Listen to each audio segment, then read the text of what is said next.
Good afternoon and welcome to this month's show. I'm Luke McCormack. During today's show, we will discuss critical issues facing government and industry leaders in rolling out a zero trust architecture. With me on today's show are Donna Bennett, Chief Information Security Officer, Department of State; Vu Nguyen, Acting Chief Information Security Officer, Department of Justice; Rob Thorne, Chief Information Security Officer, Immigration and Customs Enforcement, Department of Homeland Security; Eric Sanders, Chief Information Security Officer, Office of Intelligence and Analysis, Department of Homeland Security; Felipe Fernandez, Senior Director, Systems Engineering, Fortinet Federal; John Davis, Vice President, Public Sector, Palo Alto Networks; and Mark Sinkovich, Federal Director at Lumio. Well, we had SolarWinds back in December of 2020 when it was publicly announced.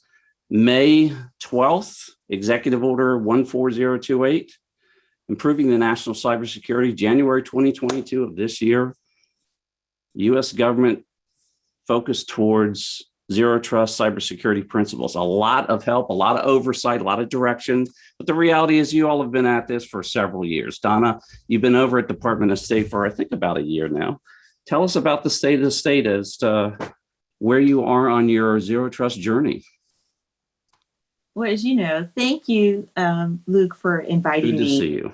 To discuss. I know it's been a while since we have spoken, but at the State Department, we have embarked on zero trust way before zero trust was a common name that came out. As most people are aware, zero trust really honed in on the principles, the basic cybersecurity principles that we were supposed to implement along the way, especially starting back with the OPM breach. And we had already embarked on our identity management, implementing multi-factor authentication, and really honing in on our assets on the network, identifying what's on the network and who's on the network through continuing diagnostic mitigation. And so zero trust was really putting all those pieces together that were in a multifaceted way of all these various implementation. And so it's a way to bring those pieces together so that we can make sure that we have our our eyes focused on the implementation. So it has been a challenge in some of the areas, really looking at some of these applications because we've implemented it the way that, initially it was at the network layer. And so now we're honing in on those various applications, really taking a look at our high value assets and starting from the high value assets down to the rest of our applications on the network.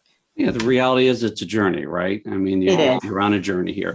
Vu, how about over at Department of Justice? You've been over there for a while. There's a lot of activity going on over there. You're on the same journey as far as laying down this architecture and snapping everything into it. Tell us what's happening over at Department of Justice. Good afternoon, Luke. So prior to the presidential executive order 14028, we started the evaluation of zero trust product almost 2 years ago to align with the department IT strategic plan. So because of that research, we were able to quickly begin moving towards a zero trust architecture when the EO came out. And the DOJ zero trust capability, we were focused on 3 areas. We were focused on endpoint protections, which currently the department we deployed over 70,000 endpoint agents, EDR agents across the enterprise. And we're also focusing on building a department identity provider where we have stood up a unified identity provider, which integrate with the zero trust broker. And it's currently it's in the process of migrating from their commercial cloud to the gov cloud. And lastly is the zero trust broker itself. So currently all of our 40 of our components are piloting the broker. And we also authorize a full ATO stack for all of our zero trust products, which is in production today. Fantastic. And that identity management, key piece of the zero trust architecture, no doubt.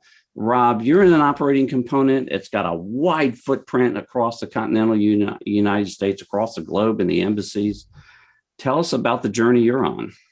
Yeah, good afternoon, Luke. Like Donna, and Vu, we started our journey years ago. I mean, the reality is we moved up to the cloud, 4 years ago. And in doing that, you kind of move away from that perimeter-based, that network model. As Vu mentioned, we've implemented endpoint detection and response. I think most government agencies have done that. We're getting some great return on investment on that capability. One of the things when we talk zero trust, and I talk among my peers, one of the things I mention is when you go on your journey, you really have to look at the network and you've got to start modernizing some of your capability. I mean, the reality is when you go back to when the pandemic first hit, we had 10% of our workforce would occasionally work from home. Mm-hmm. We quickly went up to 100% of our workforce remotely working. So when you look at technologies like the VPN, virtual private network capabilities, we quickly found out that it was rigid and inflexible and something that we needed to move away from. So some things that we're doing right now is we're looking at right now secure service edge capabilities or SASE. So we just completed a large scale pilot. We've had some great success there. And we're continuing to move out and extend that to some additional folks within our enterprise. So reality is zero trust. You've got to look at your network. You got to move away from those perimeter defenses. Data's everywhere. But the core of zero trust is, or the heart of zero trust is protecting data. And that's what our goal is moving forward. Yeah, when the OPM breach happened, we had these conversations about, look, they're not coming in here to see how cool our networks in here are and see how we do our firewalls. They're in here to get the data, right? And speaking of data, you've got a lot of sensitive data over there, Eric. And why don't you start, just give us 30 seconds. What is the Office of Intelligence Analysis? You're a unique entity inside Department of Homeland Security. And then tell us how you're doing on your zero trust rollout. Luke, thanks for having me. Appreciate being here. So you're right, we are a unique part of DHS. As a Title 50 agency, part of the IC, a large part of our IT is national security system. So the original executive order didn't really apply to us, right? And a lot of executive orders and other mandates come out that apply to federal agencies that don't necessarily apply to national security systems, but that didn't stop us from planning for it, right? Like the others have stated, this isn't, well, like you stated, it's a journey, right? But we have been working towards zero trust. It's not necessarily new, but now we have the actual pillars and the goalposts that we're driving towards that might not have been there otherwise. So anyway, prior to the NSM coming out, we did start programming for it in our budget cycles so that we're able to put a real plan together, because obviously, any plan that doesn't have money behind it is not a plan, right? That's just that's a hope, not a plan. So we do have a plan now. We spent some time identifying, where are we, today, and we've made a lot of great progress, especially in the areas of like multi-factor authentication, encryption, and enterprise ICAM. Three of the areas that we've already been concentrating on, but now, we continue to move in that direction as we, move across the different levels of networks that we have. Well, not all of our networks are on the same level. So, what zero trust looks like, for each of those networks kind of varies. So that was one of the challenges, right? So where do we want to, what do we want to aim for in terms of zero trust? What does success look like on each network? Looks a little different. But, we're leveraging enterprise solutions to the largest extent possible because, that's where we'll see savings and real advancement, I think. And no doubt leveraging and snapping, as you said, to a lot of the IC enterprise environments there as well. Felipe, we can't do this unless we have these great partners with these great capabilities to help build this out. Tell us what's happening over at Fortinet. What are you seeing across the board? Yeah, first of all, what we're seeing is a change in the mindset of our customer, the federal government. In the past, it's been a lot of talk to the network folks and then schedule a meeting with the security folks to try to convince them that solutions and technologies should be purchased with, buy-in from both parties. And that was a difficult task. But now what we're seeing is with this mission to drive towards zero trust architecture, those parties are already in communication before our engagements, and they're in collaborating with one another to bring in solutions that not only provide transformative network modernization capabilities, but that also bring along core components to their zero trust strategies, rather. So that's something that we're helping them do. For instance, our products can not only deliver the network transformation, such as software-defined WAN capabilities, to take them to whatever product they want to, cloud, SASE, et cetera, but also bring in zero trust architecture capabilities that they need to get visibility on the users, the devices, the data flows that is on their network, so they can actually apply the zero trust principles that they've adopted. Yeah, I think everyone quickly realizes this is way beyond just simple plumbing, right? This goes all the way up the stack and then back down again. Has to be highly orchestrated and coordinated. John, you're a big part of that over at Palo Alto Networks. Tell us what you're seeing out there. Thanks, Luke, and hello, everyone. Looking across the public sector landscape, I think organizations are facing growing and maybe even unprecedented cyber threats. The cyberspace domain is increasingly contested and more pervasive than ever. In terms of progress, we've seen many government organizations heighten their cyber resilience to fulfill their mission in this increasingly hostile cyber environment. They've seen that traditional cybersecurity approaches are becoming less effective in preventing sophisticated and determined adversaries. The growing prevalence of supply chain attacks is a powerful example of the limitations of legacy perimeter-focused security approaches. And I agree with Felipe. We've also seen that successful organizations are changing their mindset and accepting that threats are going to come from both outside and within their networks. And that's just a reality of the world that we're living in, right? That's the whole idea behind trust no one, assume the worst, so to speak. Mark, how about at Illumio? You are in a unique situation there where you're striped across a variety of sectors. What are you seeing in the federal sector so far in regards to progress? Yes, good afternoon. We're seeing a lot more granularity with zero trust at Illumio when it comes to focusing on pillars, or one of the pillars that make the biggest difference. So we focus on microsegmentation, specifically host-based microsegmentation. Mm-hmm. And that's within the last year, we're seeing a lot more interest in the federal government on this particular topic. Microsegmentation, for those folks that don't understand or know that, means you ring fence or you cloak elements of your network to reduce the attack vector. And this was pointed out when John Sherman, the DoD CIO, was confirmed by the Senate recently. In his testimony, they asked him, what are some creative ideas you're going to bring to the department? And he said, principles of microsegmentation are at the top of the list. Basically, that's really important. And before you can microsegment, you have to be able to see what's happening in your network, right? So the idea is, how can you do something about an enemy that you can't see coming? So you get that eyes on target, the ability to understand your map, right? The application workload connectivity, and then be able to do something about it. So we're seeing a lot more interest, and that's certainly been called out, for example, in the OMB memo that just came out, obviously in January of this year, where they specifically talked about microsegmentation. And then they also talked about network segmentation, which is what we don't do, right? Two different types of things, right? One's based on the application and workload pillar of zero trust, which we do micro, and then the network segmentation or macro segmentations under the network pillar. Yeah, a lot of fine-grained clarity in what these various agencies need to do, timelines associated to that.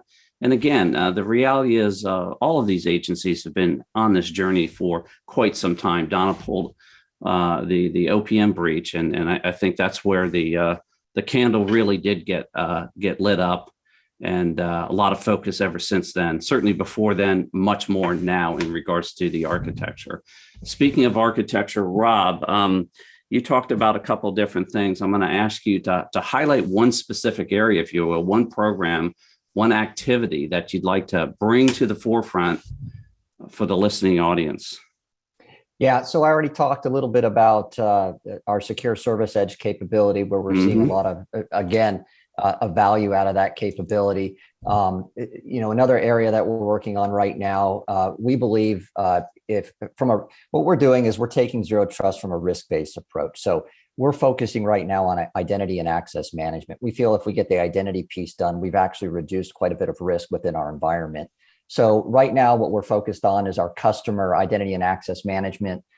We've got a lot of activity on the southern border, and we need to get those non-US citizens access to data and get it to them quickly. So we're focused on identity from a customer-facing perspective right now. A lot of different agencies have done that well, so we're trying to mimic what some of the other agencies like IRS and others have done. And then what we're doing soon after that is we've got a pilot for some internal identity and access management improvements, adaptive access, context-based access. So we're starting to line that up internally. Right. And you've got a wide population of your user base there, let's call it, right, that you've pointed out. Interesting to think about it from that dimension. John, how about over at Palo Alto Networks? Can you give us an example of a program you'd like to highlight that you're working with one of the agencies? Sure, Luke.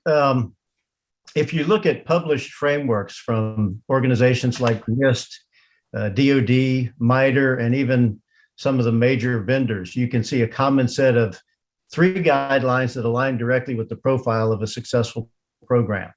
First, you have to validate users and verify device integrity. We've talked about that. Any access request has to be authenticated and authorized to verify identity before granting access. We've learned that identity has to be continuously monitored and validated throughout the transaction. The integrity of the device or host requesting access has to be verified, and it's got to be continuously monitored and validated for the lifetime of that transaction. In the case of applications and cloud infrastructure, the requested device, the microservice, storage, computer resource, as well as partner and third-party apps have to be validated before granting access. Then the other 2, real quickly, you have to secure the access and enforce least privileged user and device access to data and applications. And finally, you have to secure the digital transactions, prevent threats, and protect data, because like you said, that's what most of these threats are after. So Vu, I'm going to come up to you and ask you to just highlight a program that you'd like to point out. You talked about identity management, whole bunch of pieces and parts that you're snapping in for this architecture. Tell us about a program you'd like to highlight. So to me, there are 3 main attributes to a successful zero trust program. The first piece is the architecture itself, and like everyone's been saying, the first piece is the identity, because having a standardized identity management approach is the foundation to establishing a zero trust framework. And the second piece is the zero trust broker itself, because the broker would leverage the validation of the identity and route the access and request to an authorized applications or network. And then lastly is, of course, is the endpoint protection, because, it will automate a continuous monitoring and assist in incident response and detecting, abnormal activity within the zero trust architecture. So because with a traditional network, when a compromise happens, and intruders can leverage its access to move lateral across applications and systems within the trusted network. But within the zero trust architecture, in an event of a compromise, it will minimize the blast radius, and it will, help us rapidly contain the incident. And so the secondly is, of course, having a zero trust strategy, because, this is very important, because before the implementation, we need clear goals and objectives to measure our success. And then lastly is stakeholders communication, because we found that it is very, very important to gain the buy-in of our components to increase collaboration efforts, within the department, so that we can shape a zero trust solution that works for the department. Absolutely. And a nice way to lay that out as far as all those pieces and parts that have to come together. All right, we're going to take a short break. We'll be right back. You're listening to the Federal Executive Forum on Federal News Network.